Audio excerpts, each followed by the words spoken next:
ما اعتقدش ان انا هينفع اشتري وانا بره، فخليها لما ارجع مصر.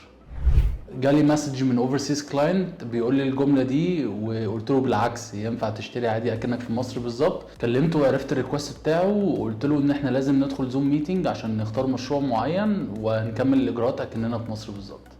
عملنا الميتنج وبعد كده بدأنا الرحلة بتاعتنا، وشرحت له سابقة الأعمال والماستر بلان وكل الفاسيلتيز بتاعت الكومباوند لحد ما استقرينا على البيت المعين اللي هو عاجبه.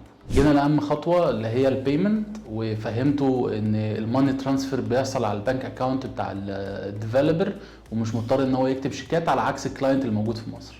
بالفعل حول الداون بيمنت، بعد كده بعت له اونلاين الريسيت اللي هو المبلغ اللي دفعه، وبعت له استماره الحجز، وكده خلاص اليونت رسميا بقت بتاعته. اخر خطوه بقى ان هو كان يمضي على العقد، فبعتنا له الكونتراكت عن طريق واحده من شركات الشحن الموثوق فيها عشان يوقع عليها ويرجعه لنا تاني. الميزه بقى في الموضوع ان كل الترتيبات دي تمت في 5 ايام بالظبط من غير ما يسيب شغله ولا يضطر ان هو ينزل مصر. ما اعتقدش هينفع اشتري وانا بره، فخليها لما نرجع مصر.